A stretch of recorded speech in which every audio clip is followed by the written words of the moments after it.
बिस्मिल्लाहिर्रहमानिर्रहीम। आज हम CSS के बारे में 3-4 टॉपिक्स जो हैं वो कवर करने वाले हैं। CSS यूनिट्स के बारे में हम लोग बात करेंगे कि CSS में कुछ यूनिट्स होते हैं। सबकी तो एक ही वक्त में बात नहीं कर सकते, लेकिन कुछ हम डिस्कस करने की कोशिश करेंगे। मेजरमेंट्स में जैसे कि आते हैं दो चीज़ें होती हैं, यानी कि CSS में एब्सोल्यूट यूनिट्स होते हैं और इसके अलावा रिलेटिव यूनिट्स होते हैं। एब्सोल्यूट यूनिट्स में कौन कौन से होते हैं, जैसे कि cm होता है, सेंटीमीटर्स है, mm है, मिलीमीटर्स है, इंचज़ है, पिक्सल्स हैं, pt हैं, पॉइंट्स हैं और pc हैं। ठीक है, इनमें से जो मोस्टली यूज़ होता है वो px होता है, पिक्सल्स यूज़ होते हैं। ठीक है, 99% लोग मोस्टली यही यूज़ करते हैं वेब के अंदर। ये हैं एब्सोल्यूट यूनिट्स। और इसके अलावा हम अगर रिलेटिव यूनिट्स की बात करें तो ये वो यूनिट्स होते हैं जो डिपेंड्स करते हैं दूसरी चीज़ों के ऊपर, यानी कि depends on an other parent if like यानी कि एक पेरेंट है, चाइल्ड है, तो इस तरह इस लिहाज से ये काम करते हैं, अदर विंडो पे डिपेंड करते हैं। तो इसमें कौन कौन से हैं कुछ हम डिस्कस करेंगे यहाँ पे, जैसे EM है, REM है, ठीक है, VW है, VH है। ठीक है, इस तरह VW जो है व्यू पोर्ट विड्थ है और VH जो है वो व्यू पोर्ट हाइट है। ठीक है, इस चीज़ के बारे में बात करेंगे और इसके अलावा एक और चीज़ हम डिस्कस करेंगे, how to use variables in CSS। ठीक है, जैसे कि सेस में हम लोग SCSS में यूज़ कर सकते हैं। तो इससे ये होता है, इससे ये फ़र्क पड़ता है कि हमारा कोड जो है ना वो बहुत ऑप्टिमाइज़ हो जाता है, कोड बहुत कम लिखना पड़ता है चीज़ों के, जैसे कि हम वेरिएबल्स बना के उसको यूज़ कर सकते हैं। तो मैं विद एग्जांपल्स आपको बताऊंगा कि हम वेरिएबल्स को कैसे CSS के अंदर इम्प्लीमेंट कर सकते हैं, इनको कैसे यूज़ कर सकते हैं। इसी तरह हम अपने कोड को कैसे ऑप्टिमाइज़ कर सकते हैं, कम से कम कोड लिखें और ज़्यादा से ज़्यादा काम लें विद एग्जांपल्स। तो इसी तरह हम स्टार्ट करते हैं। सबसे पहले हम पिक्सल से स्टार्ट करते हैं, ठीक है, या कुछ भी एब्सोल्यूट। ठीक है, एक चीज़ यहाँ पे डिस्कस करते हैं। पहले पहले हम स्टार्ट करते हैं पिक्सल से। तो मैं आ जाता हूँ, एक नया फोल्डर लेता हूँ यहाँ पे। ठीक है, तो इसका नाम हम रखते हैं CSS यूनिट्स।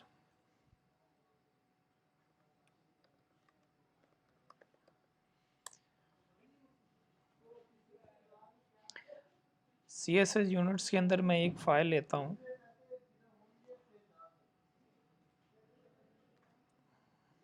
ठीक है, ये मैंने एक फ़ाइल ली है और अभी इसी फोल्डर को मैं क्लोज़ करता हूँ और इसको मैं अपने कोड एडिटर में ओपन कर लेता हूँ।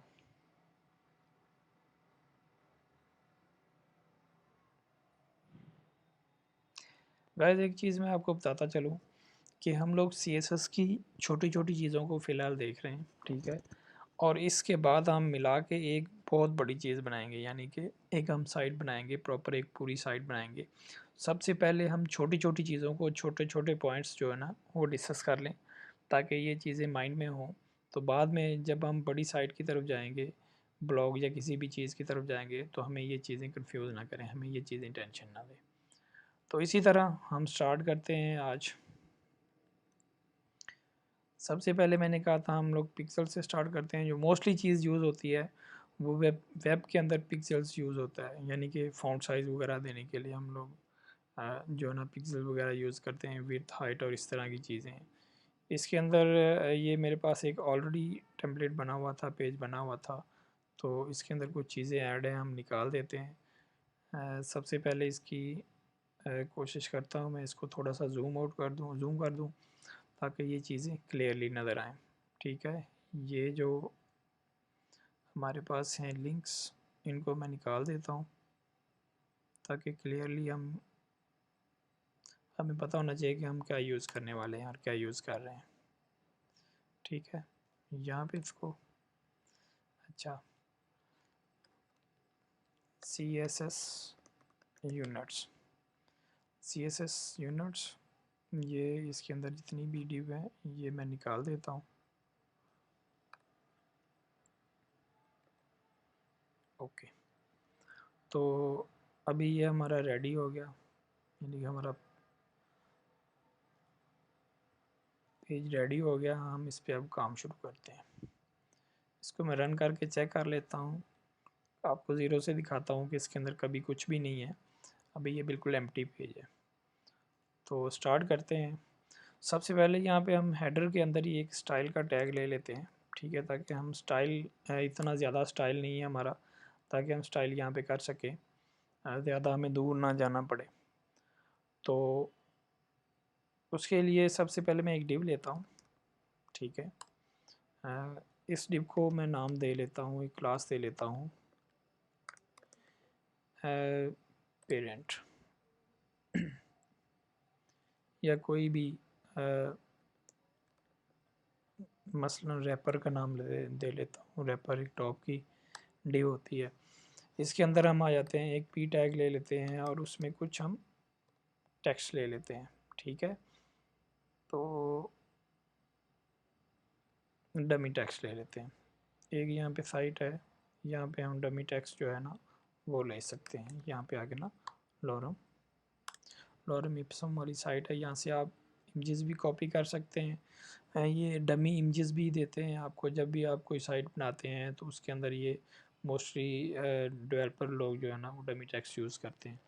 तो इसलिए ट्राई करें कि किसी की साइट से कहीं से भी कॉपी ना किया जाए किसी भी चीज़ को, और यही टेक्स्ट इसके अंदर यूज़ किया जाए, ठीक है। ये मैं यहाँ पे प्लेस करता हूँ। इसी तरह हमारा ये प्लेस हो गया। अभी थोड़ा सा इसको इंडेंट कर लेते हैं, ठीक है। तो हमारा जो पी है यहाँ पे एंड हो रहा है इसमें।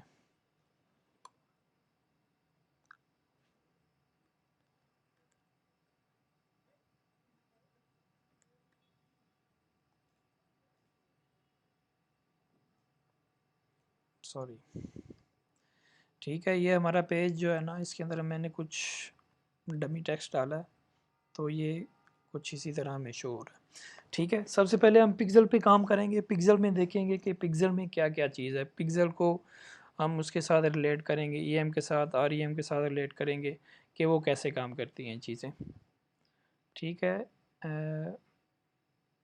यहाँ पे आते हैं। अच्छा, एक चीज़ मैं आपको बताता हूँ कि जैसे कि हम लोग ये यूज़ कर रहे हैं ना, इसका जो डिफ़ॉल्ट साइज़ होता है वो 16 होता है, यानी कि किसी भी ब्राउज़र का। क्योंकि हम सेटिंग्स के अंदर जाके अगर इसको चेक करेंगे तो यहाँ हम देख सकेंगे कि इसका जो डिफ़ॉल्ट साइज़ होता है ना, ब्राउज़र वालों ने ना 16 जो है वो सेट किया होता है।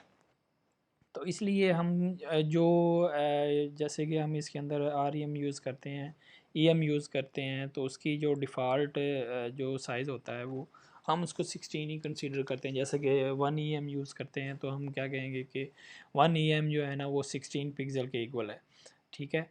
तो इसीलिए मैं क्या कहता हूँ, एक ये जो पी है इसको फ़ॉन्ट साइज़ देता हूँ मैं, फ़ॉन्ट साइज़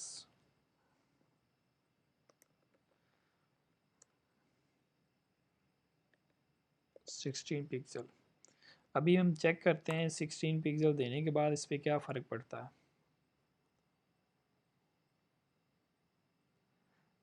इसको मैं कोशिश करता हूँ कि दूसरे ब्राउज़र के अंदर ओपन करूँ, क्रोम के अंदर, ठीक है, ताकि थोड़ा सा ज़रा फ्रेंडली माहौल हो।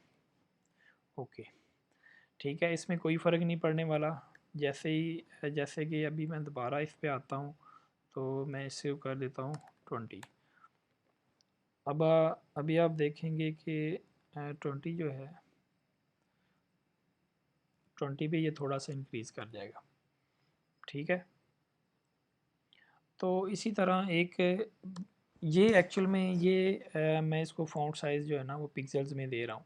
अभी हम चेक करते हैं कि ईएम क्या होता है। जैसे कि ईएम में मैंने आपको एक चीज़ बताई थी, एक चीज़ मैंने आपको ये चीज़ एक्सप्लेन की थी कि ईएम के अंदर जो हम चीज़ को देखते हैं ना वो depends on an other parent div, ठीक है, ईएम आरईएम, ठीक है। तो अभी यहाँ पे जो है मैं इसकी जैसे रूट एलिमेंट पे ये डिपेंड करता है, तो यहाँ पे मैं एक रूट एलिमेंट ले लेता हूँ, ठीक है। जैसे कि इसका HTML है, रूट एलिमेंट है, तो इसका मैं फ़ॉन्ट साइज़ जो है वो सेट कर देता हूँ। अच्छा, इसका फ़ॉन्ट साइज़ मैं 40 सेट कर देता हूँ, 40 पिक्सल, ठीक है। अभी जो इसका साइज़ मैंने 40 पिक्सल सेट किया है यहाँ पे, तो अगर मैं अभी यहाँ पे आता हूँ, इसको थोड़ा सा ज़रा मैं इंडेंट कर लूँ, ठीक है। अभी यहाँ पे देता हूँ 1 EM, ठीक है। अभी हम चेक करते हैं कि इसका हमारे पास क्या रिज़ल्ट आता है।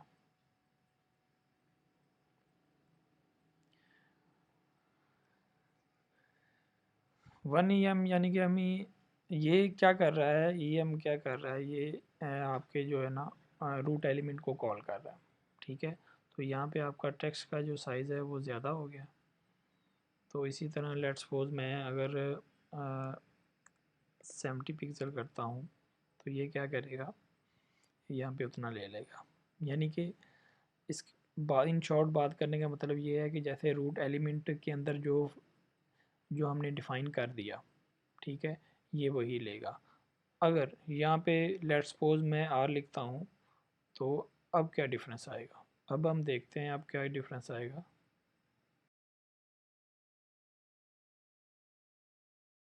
एक्चुअली में हम बात कर रहे थे EM की, ठीक है, और EM की और REM की। EM की जब हम बात कर रहे हैं तो उसमें कुछ चीज़ें इसी तरह हैं। EM में जैसे ये पेरेंट है और ये पेरेंट से रिलेट करेगा हमेशा। फॉर एग्ज़ाम्पल मैं यहाँ पे लिखता हूँ, ये पेरेंट क्लास है, इसको मैं कॉल करता हूँ यहाँ पे, ठीक है, और इसका मैं फ़ॉन्ट साइज़ देता हूँ 100 पिक्सल, ठीक है। इसका मैं फ़ॉन्ट साइज़ देता हूँ 100 पिक्सल, ठीक है। और अब इसी हिसाब से इसी को कॉल करेगा। जैसे कि मैंने 1 EM लिखा है, तो इसका मतलब है ये 100 जो है ना, ये इसके इक्वल है, ठीक है। तो अभी इसको हम चेक करते हैं रिफ्रेश करके कि ये क्या है, ठीक है। तो इसी तरह हम इसका इंस्पेक्ट करके चेक कर सकते हैं कि इसका क्या फ़ॉन्ट साइज़ आ रहा है, ठीक है। ये फ़िलहाल अप्लाई नहीं हो रहा, इसके ऊपर अप्लाई जो हो रहा है वो 1 EM जो हमने उसका पेरेंट दिया हुआ वो बेसिकली इसके ऊपर अप्लाई हो रहा है, 100 पिक्सल दिया हुआ, ठीक है। इसी तरह अगर इसके साथ मैं R यूज़ करता हूँ, तो ये REM यूज़ करता हूँ तो ये चेंज हो जाएगा। ये क्यों चेंज हो जाएगा, क्योंकि अब ये बेसिकली रिलेट कर रहा है किसके साथ, आपके रूट एलिमेंट के साथ, ठीक है। तो रूट एलिमेंट के साथ जब ये रिलेट करेगा तो क्या हो जाएगा, जस्ट ये रूट एलिमेंट का ही जो हमने फ़ॉन्ट साइज़ वहाँ पे डिफ़ाइन किया होगा ये वही लेगा। लेट्स सपोज इसका मैं 300 कर देता हूँ, ठीक है। ये है तो बहुत बड़ा, लेकिन फिर भी टेस्ट करने के लिए मैं इसका 300 कर देता हूँ। तो हम देखते हैं कि ये क्या करेगा। REM क्या कर रहा है बेसिकली, मैं आपको दोबारा से बात समझाना चाहूँगा कि REM ये कर रहा है कि जैसे हम रिलेट कर रहा है किसी से कर रहा है आपके रूट एलिमेंट के साथ। हमारा रूट एलिमेंट यहाँ पे क्या है, HTML है। रूट एलिमेंट HTML है, जितना हम यहाँ पे देंगे, अगर हम नहीं देते तो डिफ़ॉल्ट में अगर 1 REM हम लिखते हैं तो वो क्या करता है, वो वही डिफ़ॉल्ट में लेता है जो ब्राउज़र का होता है। सो इसी तरह अगर हम इसको डिफ़ाइन कर दें, इसका 20 पिक्सल डिफ़ाइन कर दें, ठीक है, तो 1 REM का मतलब है 20 पिक्सल, ठीक है। अगर मैं 2 REM करता हूँ यहाँ पे, तो इसका मतलब है 40 पिक्सल, ठीक है। सेव करते हैं और इसको चेक करते हैं, ठीक है। ये इसी तरह आ गया। ये हमारी चीज़ क्लियर होगी। अब हमें पता चला कि REM, EM और पिक्सल में क्या डिफरेंस है और इनको यूज़ कैसे करना है। अब सेकंड चीज़ यहाँ पे ये आती है हमारी, ये दो चीज़ें होगी। अच्छा, एक चीज़ यहाँ पे है विड्थ, विड्थ को हमने देखना था VW को और VH को।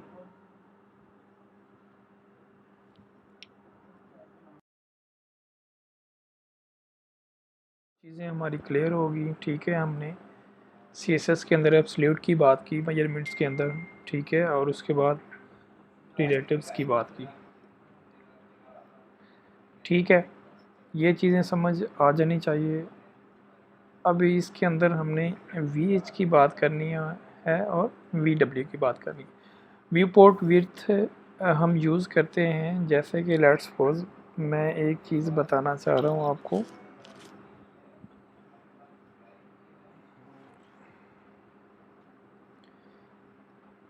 हम यहाँ पे कोड में आते हैं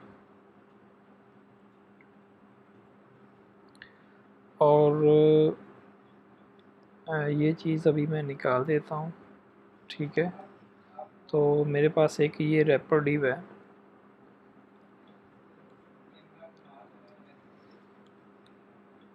ठीक है।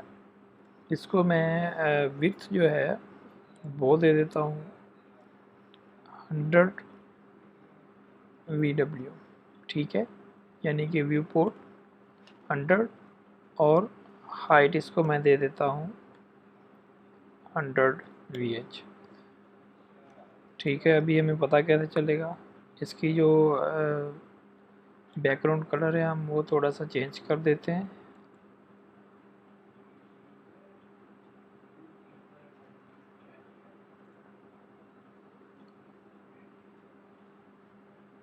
ठीक है। ये इसका मैंने बैकग्राउंड कलर ले लिया।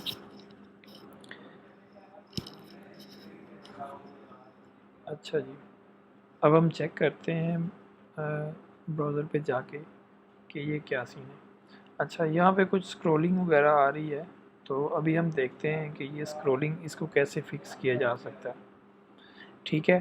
तो इसी तरह ये हमारी जो विड्थ है वो 100% है, ठीक है। तो ये जो स्क्रॉल है एक्चुअल में हम जब भी स्टाइलिंग स्टार्ट करते हैं ना, ठीक है, तो हम स्टेरिक के साथ एक चीज़ यूज़ करते हैं हमेशा, जो कि पैडिंग है इसकी हमने ज़ीरो कर देनी है, ठीक है।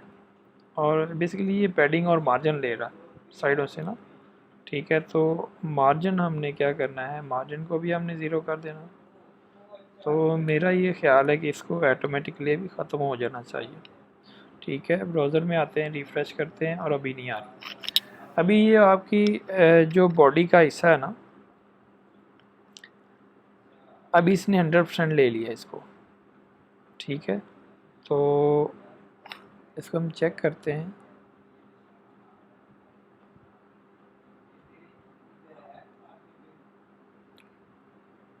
चेक करने के लिए हम लोग ये चीज़ को रिस्पॉन्सिव करके चेक करेंगे, यानी कि इसकी विड्थ कम करके चेक करेंगे कि आया कि ये ठीक है कि नहीं ठीक है। अब देख लें, ये जिस स्क्रीन पे मर्ज़ी इसको लेके जाएं, ये आपकी चारों तरफ जो है ना विड्थ भी 100% है और हाइट भी 100% है। आप किसी भी चीज़ की इस तरह विड्थ और हाइट देना चाह रहे हैं तो आप उसको इस तरीके से डिफ़ाइन कर सकते हैं। दो चीज़ें होगी हमारी। अब तीसरी चीज़ पे आते हैं हम लोग। तीसरी चीज़ के अंदर हमने ये डिस्कस करना था variables, how to use CSS variables. CSS के अंदर वेरिएबल्स को कैसे यूज़ किया जा सकता है। वेरिएबल्स बेसिकली यूज़ करने का मतलब क्या है, वेरिएबल्स यूज़ करने का मतलब ये है कि कुछ ऐसी बेसिक चीज़ें होती हैं जो हमारी वेबसाइट के अंदर रिपीट हो रही होती हैं, यानी कि बार बार यूज़ हो रही होती हैं, लाइक कलर्स, ठीक है, फॉन्ट साइज़, या कुछ ऐसी चीज़ें विड्थ हाइट, या कोई ऐसा बॉक्स जो मतलब ऐसी चीज़ जो बार बार यूज़ हो रही है। तो उसको बार बार, अगर लेट्स सपोज एक चीज़ है वो 500 बार यूज़ हुई है साइट में, तो हम 500 बार लिखने की बजाय उसको एक बार ही डिफ़ाइन कर दें तो उसका फ़ायदा, या 500 बार लिखने का फ़ायदा। इसी तरह काफ़ी सारी चीज़ें हैं जो हमारी साइट के अंदर रिपीट हो रही होती हैं, ठीक है। तो उनको मतलब मैनेज करने के लिए, कोडिंग को ऑप्टिमाइज़ करने के लिए, कोड को कम करने के लिए, ठीक है, तो हम क्या करते हैं, वेरिएबल्स वगैरह यूज़ करते हैं उनको बार बार यूज़ करने के लिए, ठीक है। तो ये चीज़ें मैं निकाल दूँगा, फ़िलहाल ये चीज़ें मुझे नहीं चाहिए इसके लिए, ठीक है। तो एक मेरे पास डिव है, लाइक जैसे ये रैपर है, तो यहाँ पे इसको मैं एक आईडी देता हूँ। अच्छा, एक चीज़ मैं बताता हूँ आपको, ये सूडो एलिमेंट के साथ हम इसको यूज़ करते हैं। ठीक है, यहाँ पे मैं आपको दिखा देता हूँ। जैसे कि ये रूट लिखा हुआ है, सबसे पहले हम क्या करेंगे, रूट लिखेंगे और रूट के अंदर वो चीज़ें डिफ़ाइन करेंगे। ठीक है, मैं यहाँ पे रूट लिखता हूँ, और फिर ब्रैकेट्स, और इसी तरह हम यहाँ पे 2 डैश लगाएंगे। ठीक है, 2 डैश लगाने के बाद कोई भी नाम लिखते हैं, जैसे मैं बीजी कलर देता हूँ। ठीक है, बीजी कलर दे देता हूँ यहाँ पे, कॉलन, और कलर कलर डिफ़ाइन कर देता हूँ रेड। ठीक है, ये मैंने एक वेरिएबल बना लिया, ये एक मैंने वेरिएबल बनाया। अब मैं क्या करना चाह रहा हूँ, अब इसको यूज़ करना चाह रहा हूँ। इसको यूज़ करने का क्या तरीका है, जब हम किसी डिव या किसी एलिमेंट के साथ इसको यूज़ करते हैं तो हम लोग बेसिकली करते क्या हैं, हम लोग बेसिकली बैकग्राउंड कलर के तौर पे यूज़ करना है, कलर के तौर पे यूज़ करना है, या जो भी हमने वेरिएबल बनाया है, जो भी यूज़ किया है, उसको हम जस्ट वार के साथ यूज़ करेंगे। ठीक है, वार के साथ यूज़ कैसे करेंगे, ये जो हमने नाम लिखा है, पहले ये नाम लिखा है, ये प्रॉपर्टी है इसकी। ठीक है, ये हम यहाँ पे यूज़ करेंगे। तो मैं यहाँ पे आता हूँ, मैंने क्या करना है, मैंने इसको रैपर के साथ यूज़ करना है। ठीक है, तो मैं चाहता हूँ रैपर का जो बैकग्राउंड कलर है वो क्या हो जाए, मेरा रैपर का बैकग्राउंड कलर जो भी यहाँ पे मैंने कलर दिया हुआ, ऑरेंज है, रेड है, ब्लू है, जिस किस्म का कलर भी मैंने दिया हुआ। ठीक है, तो यहाँ पे सिंपली मैं क्या करूँगा, बैकग्राउंड कलर दूँगा। ठीक है, बैकग्राउंड कलर और फिर वार। ठीक है, वार के बाद ब्रैकेट्स, और ब्रैकेट्स के बाद जो मैंने ये लिखा हुआ है, बीजी कलर लिखा है। यहाँ पे आप कोई भी नाम अपनी मर्ज़ी से दे सकते हैं, आप पे डिपेंड करता है। ठीक है, लेकिन ये 2 डैश उससे पहले होने चाहिए। अभी इसको मैं सेव करता हूँ और हम ब्राउज़र पे जाते हैं, रिफ़्रेश करके चेक करते हैं आया कि हमारा वो वर्क कर रहा है कि नहीं, ये देखें। ठीक है, इसका बैकग्राउंड कलर, अभी मैं थोड़ी सी इसको पैडिंग देता हूँ। जैसे कि मिसाल के तौर पे मैं पैडिंग के लिए भी एक वेरिएबल बना लेता हूँ, पैडिंग। ठीक है, मैं कस्टम लिखता हूँ। ये जो ये फिक्स आप दे सकते हैं, जैसे कि लेट्स सपोज मैं 30 देता हूँ। 30 मैं मैनी टाइम्स यूज़ करता हूँ अपनी साइट के अंदर। तो फिर मैं क्या करूँगा, 30 जो है वो मैं यहाँ से लूँगा 30, यानी कि अगर मैनी टाइम्स मैं यूज़ करूँगा ना, तो यहाँ पे पैडिंग, ठीक है, वार, और जो वेरिएबल मैंने बनाया था वो यहाँ पे यूज़ करूँगा। ठीक है, मेरा ख्याल में क्लियर हो रही बात आपको। अभी अगर इसको मैंने 30 पिक्सल दी है, तो यहाँ पे आके मैं रिफ़्रेश करता हूँ तो आप देख सकते हैं वो 30 पिक्सल जो है वो सब पे अप्लाई होगी। इसी तरह हम बहुत सारे जो वेरिएबल्स हैं अपनी साइट के अंदर, हम चाहें 100, 500 जितने मतलब चाहें बना सकते हैं। ठीक है, और फिर इन्हीं कंपोनेंट्स को, इन्हीं चीज़ों को हम बार बार यूज़ कर सकते हैं। इसकी बजाय ये हम बार बार लिखें 30 पिक्सल। ठीक है, हमें अगर चाहिए या रेड कलर एक जगह पे चाहिए या किसी और जगह पे कोई भी चीज़ चाहिए, तो हम इसी तरह एक ही रूट के अंदर 100 टाइम्स भी जो है ना वेरिएबल डिफ़ाइन कर सकते हैं। ठीक है, और फिर उनको यूज़ कर सकते हैं। तो होप सो ये चीज़ें आपको समझ आ गई होंगी। अब नेक्स्ट इंशाल्लाह 1-2 चीज़ें इसके अंदर, इसी लेक्चर के अंदर और डिस्कस करने वाली हैं, तो हम वो भी उसकी तफसील में भी जाएंगे। नेक्स्ट जो हमारी चीज़ है, बात करने वाले हैं, इसमें डिसेंडेंट सिलेक्टर्स हैं सबसे पहले। ठीक है, डायरेक्ट चाइल्ड सिलेक्टर्स हैं, और एडजेसेंट सिबलिंग सिलेक्टर्स हैं, जनरल सिबलिंग सिलेक्टर्स हैं। ठीक है, सबसे पहले डिसेंडेंट सेलेक्टर्स की बात करते हैं। इसके अंदर हम जैसे कि क्लास लेते हैं, और क्लास के बाद कोई भी हम एलिमेंट कॉल करते हैं। लाइक जैसे यहाँ पे मैंने पैराग्राफ पी लिखा हुआ है ना, पी टैग लिखा हुआ है, या मैं इसके बाद बॉक्स के बाद अगर कोई फॉरेन क्लास लेना चाह रहा हूँ, किसी चीज़ को कॉल करना चाह रहा हूँ, तो मैं ये डिव लिख सकता हूँ, पी लिख सकता हूँ, या कोई ब्लॉक आ रहा है। ठीक है, तो क्लास के बाद क्या आ रहा है बेसिकली, एक हमने एक क्लास लेनी है, जैसे इसको हम बॉक्स, ये आईडी है, हम इसको क्लास देते हैं बॉक्स की नेम की। ठीक है, तो बॉक्स के बाद फ़ौरन हम एक पैराग्राफ ले लेते हैं, ठीक है।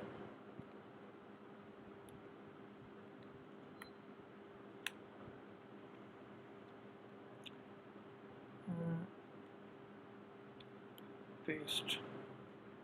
अभी हम इसको चेक करेंगे कि इसमें फ़र्क क्या है, ठीक है। कोई भी फ़र्क नहीं पड़ा। ये वाला जो कलर है हम हटा देंगे।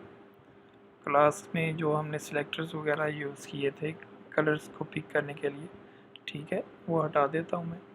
अभी फ़िलहाल आपको यही नज़र आ रहा है, क्योंकि यहाँ पे मैंने यूनिवर्सल सिलेक्टर्स के साथ कलर्स दिया हुआ है। तो ये ब्लैक, थोड़ा सा इसमें काम करता हूँ। इसकी जो टॉप वाली डिव है बॉक्स, ठीक है, हम थोड़ी सी इसको विड्थ दे लेते हैं, जैसे कि 500 पिक्सल।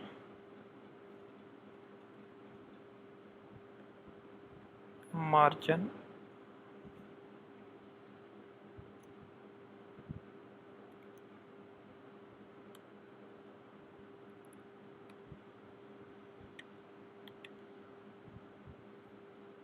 0 ऑटो कर देता हूँ, ठीक है। 0 तो नहीं, थोड़ा सा हम इसको ऊपर से टॉप से दे देते हैं, ठीक है। तो अभी चेक करते हैं ये कहाँ पे आता है, ठीक है। वो एक की जो रो है वो आई है, उसकी वजह ये है कि बाकी जो ये हैं इसके बाहर पड़ी हैं डिव जो है, ठीक है। तो मैं इसके लिए काम करूँगा कि इसको कट करूँगा और बिल्कुल एंड पे पेस्ट करता हूँ, ठीक है। अभी हम अगर इसको चेक करते हैं तो ये सभी सेंटर में आ चुके हैं, ठीक है। तो अभी हम बात करने वाले थे उससे रिलेटेड डिसेंडिंग सेक्टर्स की, सिलेक्टर्स की, डिसेंडेंट सेलेक्टर्स की, ठीक है। डिसेंडेंट सेलेक्टर्स के अंदर जैसे कि मैंने एक चीज़ बताई थी आपको कि जैसे कि ये क्लास आ रही है, क्लास के अंदर कोई भी लाइक जैसे ये एक पैराग्राफ आ रहा है, डायरेक्टली हम इसको एक्सेस कर सकते हैं। तो मैं अगर इसको एक्सेस करना चाहता हूँ तो मैं क्या करूँगा, किसी भी क्लास के बाद इसको लिख सकता हूँ, ठीक है। तो अभी मैं क्या करता हूँ, इसका जो कलर है वो कोई भी कर देता हूँ, लाइक जैसे मैं ब्लू करता हूँ, ठीक है। इसको सेव करके तो मैं चेक करता हूँ यहाँ पे आके, तो क्या है, इसका कलर ब्लू हो चुका है, ठीक है। तो इसी तरह हम क्या है इसको यूज़ कर सकते हैं। और इसके बाद क्या है, एक चीज़ मैंने बताई थी, direct child selectors. Direct child selectors के अंदर ये आता है कि जैसे कि हमारे पास एक पैराग्राफ है, एक पी टैग पड़ा है और उसके अंदर हमने इन लाइन जो है उसी के अंदर एक स्पैन रखा हुआ है, ठीक है। तो इसको हम इम्प्लीमेंट करते हैं, इसको मैं हटा देता हूँ, ठीक है।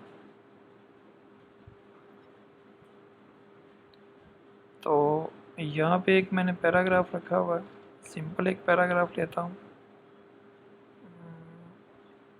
कोई ब्रेक नहीं, कोई कुछ नहीं, ठीक है। ये डिव भी निकालनी होगी मुझे। अच्छा, अभी हम इसको चेक करते हैं कि ये किस तरह हमारे पास शो हो रहा है। ये इसी तरह टेक्स्ट शो हो रहा है,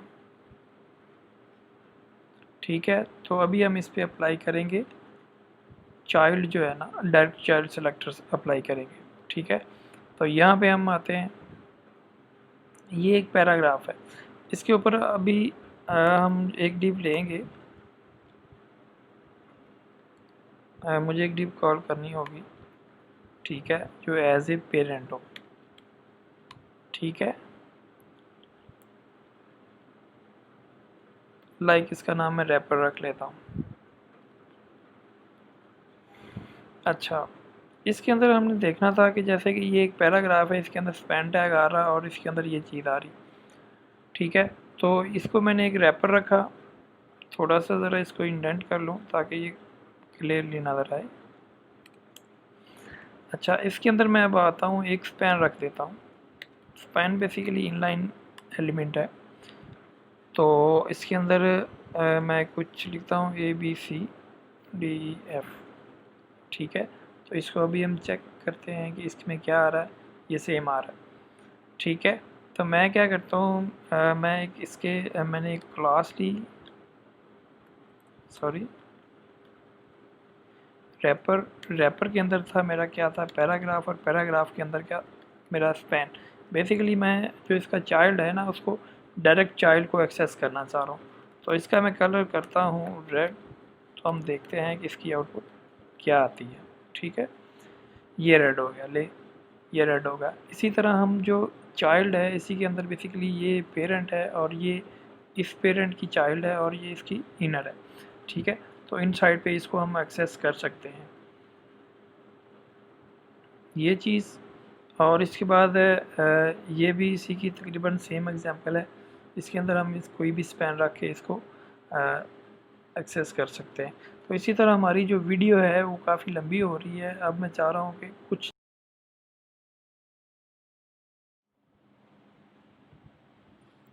अच्छा जी, ये वीडियो हमारी बहुत लंबी होने वाली है। इसमें हम काफ़ी सारी चीज़ें डिस्कस करने वाले हैं, जैसे कि हमने वेरिएबल्स में हम आए। सबसे पहले हमने डिस्कस किया मेजरमेंट्स यूनिट्स डिस्कस किए, ठीक है। और उसके बाद हमने बताया कि वेरिएबल्स क्या होते हैं, ठीक है। सीएसएस में वेरिएबल्स को कैसे यूज़ किया जा सकता है, तो अपनी कोडिंग को कैसे हम कम कर सकते हैं। इस तरह फिर एडवांस सेलेक्टर्स के अंदर अगर हम आएँ तो उसमें ये काफ़ी सारी चीज़ें हम डिस्कस करने वाले हैं, क्योंकि ये मेरी वीडियो बहुत लंबी होने वाली है। तो लगभग 1 घंटे से में भी ज़्यादा हो सकती है। तो इसके अंदर काफ़ी सारे हम टॉपिक्स जो हैं वो डिस्कस करेंगे, ठीक है, पॉइंट्स डिस्कस करेंगे। एडवांस सेलेक्टर्स की बात करेंगे अब, इसके बाद वेरिएबल्स के बाद। तो एडवांस सेलेक्टर्स के अंदर सिंपल सेलेक्टर्स हैं, ठीक है, कम्बिनेटर सेलेक्टर्स हैं, एट्रीब्यूट सेलेक्टर्स हैं, और इसके बाद प्रोसीडो क्लास, ठीक है, प्रोसीडो क्लास। अच्छा, इसमें एक चीज़ है सिंपल सेलेक्टर्स के अंदर, अगर हम आएँ तो देखते हैं तो इसकी भी आगे टाइप्स हैं, ठीक है। सिंपल सेलेक्टर्स की कौन कौन सी टाइप्स हैं? टाइप सेलेक्टर है, क्लास सेलेक्टर है, आईडी सेलेक्टर्स है, यूनिवर्सल सेलेक्टर्स है। मोस्टली हम लोगों को पता होता है, हम लोग यूज़ कर रहे होते हैं, लेकिन बाज़ बात यूँ होता है कि हम लोग कहीं पे अगर इंटरव्यू वगैरह देने जाएँ तो ये चीज़ें इशू करती हैं कि हमें इन चीज़ों का प्रॉपर थ्योरेटिकली आइडिया नहीं होता। तो मैं यहाँ पे कोशिश करूँगा कि आपको थ्योरेटिकली चीज़ों को बताऊँ, एक एक वन बाय वन करके, विद प्रैक्टिकली भी इनको डिफ़ाइन करूँ, ठीक है। तो इसी तरह जो सिंपल सेलेक्टर्स होते हैं उसके अंदर टाइप सेलेक्टर है, क्लास सेलेक्टर्स है, आईडी सेलेक्टर है, यूनिवर्सल सेलेक्टर्स है, ठीक है। तो नेक्स्ट में जो है वो डिटेल एंड डिस्कस है इनकी, ठीक है। तो विद एग्जांपल्स जो है ना टाइप सेलेक्टर्स की, क्लास की और आईडी सेलेक्टर्स की, ये किसी तरह हम कर सकते हैं। लाइक जैसे टाइप सेलेक्टर है, टाइप सेलेक्टर में पी है, कोई पैराग्राफ टैग है, यानी कि कोई अगर एलिमेंट हम ले लेते हैं तो उसको कलर कैसे दे सकते हैं, ये क्या है, टाइप सेलेक्टर है। और क्लास सेलेक्टर्स के अंदर कोई भी हम क्लास ले लेंगे, ठीक है। लाइक जैसे यहाँ पे एक क्लास ली हुई है, क्लास नेम हम लिख सकते हैं यहाँ पे कोई भी, ठीक है। तो इसके अलावा उसको कलर दे सकते हैं, इस पे जो भी हम प्रॉपर्टी अप्लाई करना चाहें वो कर सकते हैं। इसके बाद आईडी सेलेक्टर्स है, आईडी सेलेक्टर्स के अंदर हम आईडी सेलेक्टर को कैसे यूज़ कर सकते हैं, ठीक है, क्लास को कैसे यूज़ कर सकते हैं, और इनके बिटवीन में डिफरेंस क्या है, ये भी मैं डिटेल में डिस्कस करूँगा किसी वीडियो के अंदर। पिछली प्रीवियस जो पीछे मैंने बताई थी कुछ चीज़ें, उसके अंदर मैंने आपको ये बताया था कि जैसे कि मैंने एक स्टेरिक यूज़ किया था, ठीक है, लेकिन उसको मैंने डिटेल में बता नहीं सका, इसी वजह से कि नेक्स्ट इस पे हम प्रॉपर सेलेक्टर्स के ऊपर भी जो टॉपिक्स हैं इनको कवर करेंगे। तो ये भी इसी में आता है, ठीक है, स्टेरिक है, हैश है, ठीक है। तो ये चीज़ें इसमें आएंगी। और इसके बाद कम्बिनेटर सेलेक्टर्स हैं सीएसएस के अंदर, ठीक है, ये भी 4-5 है, इसी तरह हम इनको भी डिस्कस करेंगे। तो सबसे पहले हम आते हैं सिंपल सेलेक्टर्स की तरफ। सिंपल सेलेक्टर्स में हम देखते हैं कि सबसे पहले हम जैसे कि कोई मेरे पास ये एक चीज़ है, जैसे कि ये रैपर है, ठीक है, या लेट्स सपोज इसको मैं बॉक्स के लेता हूँ। सबसे पहले तो इसको मैं निकाल दूँगा। हम सबसे पहले सिंपल सेलेक्टर्स के अंदर बात करेंगे कि अभी क्लास की बात नहीं हो रही है, पहले बात हो रही है किसी भी टैग की, किसी भी एलिमेंट की, यानी कि जैसे कि डी है, पी है, बी है, ठीक है, लाइक वाइज बहुत सारे सेक्शंस हैं। तो इस तरह के जो एलिमेंट्स हैं ना, इनकी बात हो रही है। तो सबसे पहले हम जैसे कि पी को एक कलर देंगे, ठीक है। तो पी को हमने बैकग्राउंड कलर दे दिया, ये जो ऑलरेडी हमने एक डिफ़ाइन किया हुआ है ऊपर बीजी कलर, ठीक है। बैकग्राउंड कलर जो है रेड हमने डिफ़ाइन किया हुआ है, आप यहाँ पे चेंज भी कर सकते हैं, ठीक है। अगर मैं यहाँ पे आऊँ तो कलर मैं सेलेक्ट कर सकता हूँ,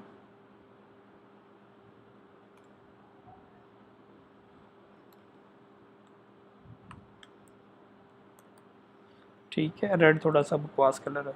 अच्छा, इस तरह से हम अब हम इसको चेक करते हैं कि इसकी आउटपुट जो है हमारे पास क्या जनरेट हो रही है। अच्छा, इसको यहाँ पे मैंने ओपन किया हुआ है। मैं कोशिश करूँगा कि इसको फायरफॉक्स के अंदर ओपन करूँ, क्रोम के अंदर। ठीक है, यहाँ पे इसको मैंने कॉपी किया। अब देख सकते हैं कि इसके बैग में जो कलर है वो ऑरेंज हो गया हमने, क्योंकि हमने वहाँ पे ऑरेंज कलर दिया हुआ है। ठीक है, तो इसी तरह ये क्या है हमारा बेसिकली, ये टाइप सेलेक्टर सिंपल सेलेक्टर्स में आता है। ठीक है, सिंपल सेलेक्टर्स के अंदर जो टाइप है उसकी टाइप सेलेक्टर है। ठीक है, तो इसी तरह नेक्स्ट जो चीज़ है, कोई भी आप एलिमेंट जो है वो टारगेट कर सकते हैं, लाइक जैसे डिव है। लेकिन उसका एक ये आपको डिसएडवांटेज है कि जैसे आप डिव को टारगेट करते हैं तो उसमें ये भी हो सकता है कि आपके पेज के अंदर काफ़ी सारी डिव हों, तो वो सब पे अप्लाई हो, या फिर ऐसा कोई काम आप करना चाह रहे हैं जो सब डिव के ऊपर अप्लाई हो। तो ये, लेकिन ये बेस्ट प्रैक्टिस नहीं है। बेस्ट प्रैक्टिस यही है कि आप उसको प्रॉपर क्लास सेलेक्टर्स वगैरह दें और उसके थ्रू उसको कॉल करें। ठीक है, तो ये जस्ट आपको समझाने के लिए है कि यहाँ पे लेट्स सपोज मैं डिव दे देता हूँ। ठीक है, तो मेरे अगर जितनी भी डिव्स होंगी मेरे बॉडी के अंदर वो सब पे अप्लाई हो जाएगा। लाइक इसको मैं क्या कर देता हूँ, डिव में चेंज कर देता हूँ। ठीक है, डिव में चेंज कर दिया। अब भी अगर मैं इसका रिजल्ट देखूँगा तो मुझे सेम चीज़ मिलेगी। रिफ़्रेश किया और सेम, कोई चेंज नहीं है। ठीक है, इसी तरह हम इसको डुप्लीकेट करते जाएंगे। जितनी डुप्लीकेट करते जाएंगे उतनी ही मतलब वो सेम चीज़ उस पर अप्लाई होती जाएगी। जैसे कि मैं रिफ़्रेश करता हूँ, चेक करता हूँ, तो आप देख सकते हैं कि इसी तरह ये डुप्लीकेट होते जा रहे हैं। एक चीज़ और दूसरी चीज़, सेकेंडली जो हम डिस्कस करने वाले हैं, सेकेंडली क्लास सेलेक्टर्स हैं। क्लास सेलेक्टर्स में ज़्यादा लोगों को पता होगा, लेकिन जो आने वाले लोग हैं, मतलब जो नए लोग हैं, उनको मे बी कुछ चीज़ों का ना पता हो, तो इसलिए ये फिर स्पेशली उनके लिए है। क्लास सेलेक्टर्स के अंदर हम लोग देखेंगे कि कोई भी, लेट्स सपोज ये डिव है मेरे पास, ये एक एलिमेंट ब्लॉक है। किसी भी एलिमेंट ब्लॉक को मैं क्लास दे सकता हूँ, आईडी दे सकता हूँ, तो इसको हम सेलेक्टर्स कहते हैं। ठीक है, तो क्लास नेम यहाँ पे, ठीक है, मैंने क्लास नेम लिखा कैमल केस में। ठीक है, लेकिन आप कोई भी नाम इसको दे सकते हैं, लाइक पैराग्राफ है, कुछ भी नेम जो आपके माइंड में आ रहा हो, या according to paragraph, according to section, जो सेक्शन हो उसके मुताबिक आप उसको नाम दे सकते हैं। ठीक है, तो इसी तरह मैंने क्या किया, इसको नेम दिया। ठीक है, और क्लास सी कॉल किया। तो यहाँ पे मैं एक करता हूँ बी आर टैग अप्लाई करता हूँ, ताकि ये थोड़ा सा ज़रा ना इनके बिटवीन में गैप आ जाए, क्लियरली आपको पता चल सके कि एक जो लाइन है वो यहाँ पे पड़ी है, नेक्स्ट कहाँ पे पड़ी है। ठीक है, ब्रेक देने के लिए। ठीक है, अभी मैंने क्या किया, अभी मैंने फर्स्ट पे ही सिर्फ अप्लाई किया कलर। ठीक है, क्लास अप्लाई की है तो उस पर क्लास अप्लाई हो गई है। ठीक है, ये सिलेक्टर है, बेसिकली ये क्लास सिलेक्टर्स है। इसी तरह एक ही डिव के अंदर हम ज़्यादा क्लासेस भी यूज़ कर सकते हैं। ठीक है, और एक भी यूज़ कर सकते हैं, लेकिन एक ही स्पेसिफिक सेक्शन के अंदर, पेज में सेक्शन के अंदर हम एक ही आईडी यूज़ कर सकते हैं। इसके बाद नेक्स्ट आईडी सिलेक्टर्स है। ठीक है, आईडी सिलेक्टर्स में आपको यही बताऊंगा कि आप स्पेसिफिक यानी कि सेक्शन के अंदर एक ही आईडी यूज़ कर सकते हैं। लाइक जैसे इसका नाम मैं आईडी लिख देता हूँ। ठीक है, आईडी। ठीक है, तो यहाँ पे भी मैं आईडी दूंगा, सॉरी।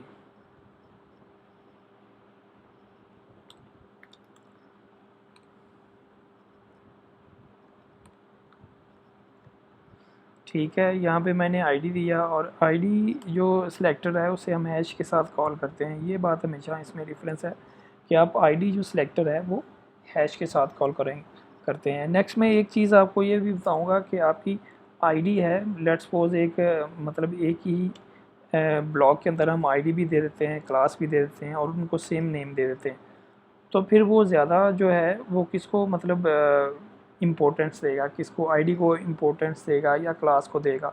ठीक है, और एक इसमें चीज़ ये भी आती है कि जो पहले जो स्टाइल जो आपका होता है, जो पहले लिखा जाता है वो काम पहले करता है, या जो इसके बाद में लिखा जाएगा। यानी कि जैसे कि यहाँ पे अगर मैं कोई क्लास ऐड करता हूँ या आईडी ऐड करता हूँ, ये वाली मेरी क्लास और ऊपर वाली क्लास या आईडी का क्या डिफरेंस होगा, इस चीज़ों के बारे में भी इसी लेक्चर में हम इंशाल्लाह डिस्कस करेंगे। ठीक है, तो इसी तरह मैंने एक आईडी का सिलेक्टर लिया।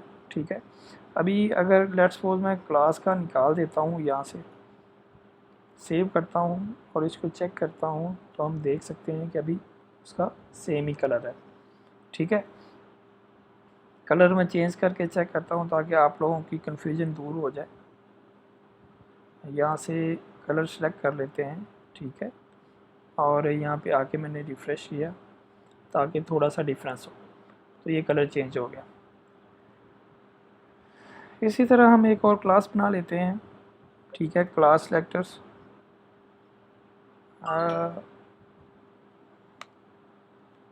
इसको क्लास से लेता हूँ।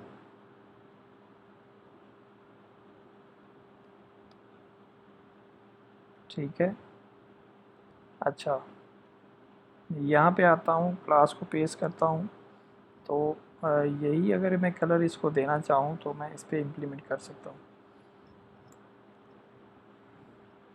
ठीक है, यहाँ पे आके हम इसको चेक करेंगे कि हमारा जो सेकंड पैराग्राफ है वो भी कलर्ड हो चुका है, क्योंकि उसको भी हमने सिलेक्टर दिया है। फर्स्ट जो पैराग्राफ है उसको भी हमने सिलेक्टर दिया। ठीक है, अच्छा इसके बाद आ रहा है यूनिवर्सल सेलेक्टर्स। यूनिवर्सल सेलेक्टर्स के अंदर क्या है, यूनिवर्सल सेलेक्टर्स के अंदर मैं आपको बताना चाहता हूँ कि जैसे हमने एक स्टैटिक यूज़ किया था ऊपर, लेकिन मैं आपको बता नहीं सका। इसके अंदर जो मैंने चीज़ यूज़ की है जैसे कि पैडिंग है और मार्जिन है। जैसे ही हम कोडिंग स्टार्ट करते हैं स्टाइल में, तो हम क्या करते हैं, स्टार्ट में पैडिंग और मार्जिन ज़ीरो कर लेते हैं। ठीक है, जब भी कोई एलिमेंट हमने प्लेस करना होता है तो वो क्या करता है, वो साइडों से कहीं ना कहीं से मार्जिन या पैडिंग ले रहा होता है। तो उसको ज़ीरो करने के लिए जितने भी हम ब्लॉक एलिमेंट इसके अंदर यूज़ करते हैं, वो सबको ज़ीरो करने के लिए हम लोग क्या करते हैं, सबकी मार्जिन और पैडिंग क्या कर देते हैं, ज़ीरो कर देते हैं। तो ये है यूनिवर्सल सेलेक्टर्स। इस यूनिवर्सल सेलेक्टर्स के अंदर क्या होगा, जितने भी हमारे एलिमेंट्स हमारी बॉडी के अंदर आ रहे होंगे वो सारे क्या हो जाएंगे, ज़ीरो, पैडिंग उनकी ज़ीरो हो जाएगी और मार्जिन भी ज़ीरो हो जाएगा। ठीक है, तो ये है हमारा यूनिवर्सल सेलेक्टर्स। और इसके बाद हम आते हैं नेक्स्ट, ये एग्जांपल्स के साथ इनको डिफ़ाइन किया गया है। ठीक है, अच्छा हैश टैग जो है वो भी इन्हीं में आता है। अच्छा, कम्बिनेटर सेलेक्टर्स, तो नेक्स्ट हम बात करेंगे कम्बिनेटर सेलेक्टर्स की, कि कम्बिनेटर सेलेक्टर्स क्या होते हैं, बात जैसे कि हम कर रहे हैं। ठीक है, तो नेक्स्ट काफ़ी सारी वीडियोस आने वाली हैं, इसी वीडियो के अंदर ये चीज़ें कवर नहीं कर पाया मैं, तो नेक्स्ट आप मेरा चैनल सब्सक्राइब कर लें ताकि नेक्स्ट आने वाली जितनी भी वीडियोस हैं उनके नोटिफिकेशन आपको टाइम पे मिलते रहें। Thank you so much.